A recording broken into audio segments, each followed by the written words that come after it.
এই ভৌতিক কার্টুনটি একটি সত্য ঘটনা অবলম্বনে নির্মিত, তবে কাহিনীর কিছু অংশ কেবলমাত্র বিনোদনের উদ্দেশ্যে কল্পনাপ্রসূতভাবে উপস্থাপন করা হয়েছে।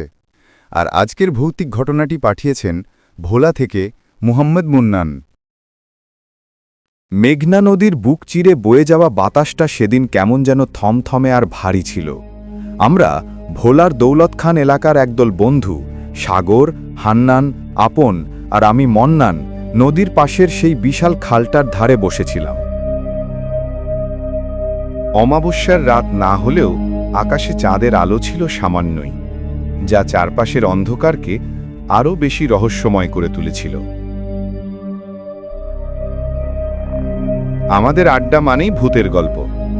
একজন শেষ করলে আরেকজন শুরু করে। সেই রাতেও তার ব্যতিক্রম হলো না। আমি একটি ভয়ানক গল্প জানি, আমার দাদার কাছ থেকে শুনেছিলাম। বল শুনি, কেমন ভয়ানক গল্প? একদিন রাত আনুমানিক ৩টার সময় দাদা গোয়ালঘরের পাশে কিছু একটা শব্দ শুনতে পেল। দাদা গোয়ালঘরের দিকে উকি দিয়ে দেখল যে একটি গরু বাইরে ঘাস খাচ্ছে। দাদা ঘর থেকে বেরিয়ে যখন গরুটিকে ধরতে গেল, তখনই গরুটি দৌড় দিল। দাদাও গরুটির পিছে পিছে দৌড় দিল। কিছু দূর যাওয়ার পর দাদা মনে মনে ভাবতে লাগলো, আমার গরু তো আমাকে দেখে দৌড় দেয় না। এটা কি সত্যি আমার গরু না অন্য কিছু? এটা ভেবেই দাদা থেমে গেল। তখন গরুটি পিছন ফিরে তাকিয়ে বলল, কি রে, থেমে গেলি কেন? আমাকে ধরবি না? দাদা তো গরুর চেহারা দেখে এক দৌড়ে বাড়ির উঠোনে এসে পড়ল।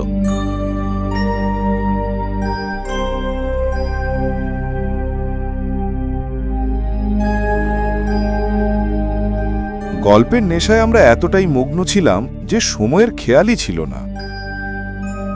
চারিদিকে কেমন যেন একটা নিস্তব্ধ পরিবেশ তৈরি হয়েছিল।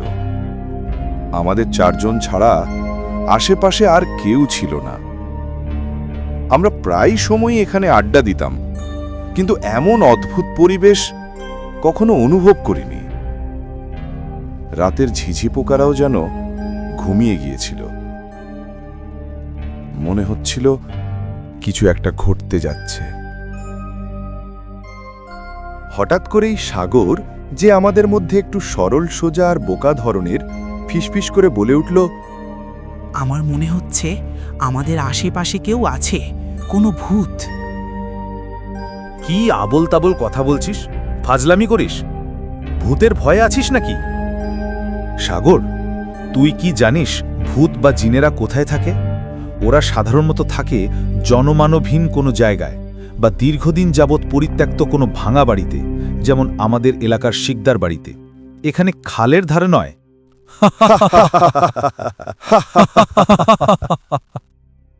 কিন্তু আমাদের হাসি বেশিক্ষণ স্থায়ী হল না। হঠাৎ করেই খালের ওপার থেকে একটা অদ্ভুত শব্দ ভেসে এলো, যেন কেউ শুকনো পাতার ওপর দিয়ে ভারী কিছু একটা টেনে নিয়ে যাচ্ছে।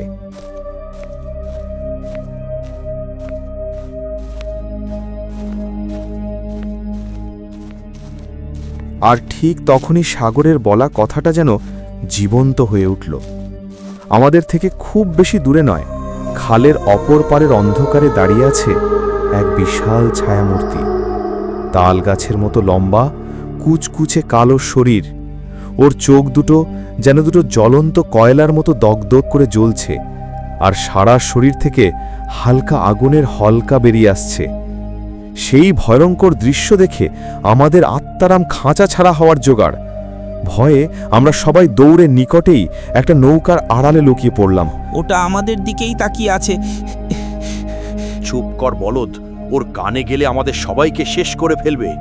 আমরা সবাই আতঙ্কে কাঁপছি। মনে হচ্ছিল এই বুঝি আমাদের জীবনের শেষ রাত।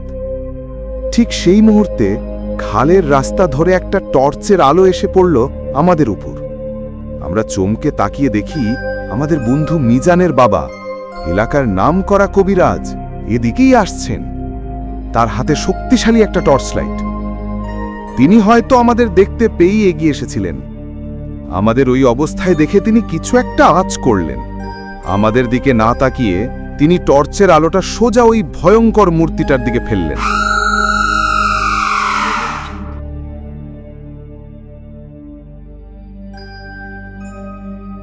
আমরা ভয়ে কাঁপতে কাঁপতে নৌকার আড়াল থেকে বেরিয়ে এসে মিজানের বাবার কাছে এসে পড়লাম। ভয় পাস না, আমি আছি। এই জায়গায় বদ জিনদের আনাগোনা আছে। তোরা আর কোনোদিন এত রাতে এদিকে আসবি না।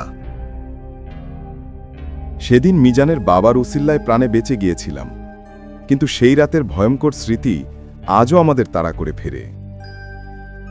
সেই তালগাছের মতো লম্বা জ্বলন্ত চোখের মূর্তিটার কথা মনে পড়লে এখনো বুকের ভেতরটা ভয় হিম হয়ে আসে। ওই ঘটনাটা আমাদের চোখে আঙুল দিয়ে দেখিয়ে দিয়েছিল যে কিছু কিছু জিনিস অবিশ্বাস করলেও তাদের অস্তিত্ব শেষ হয়ে যায় না।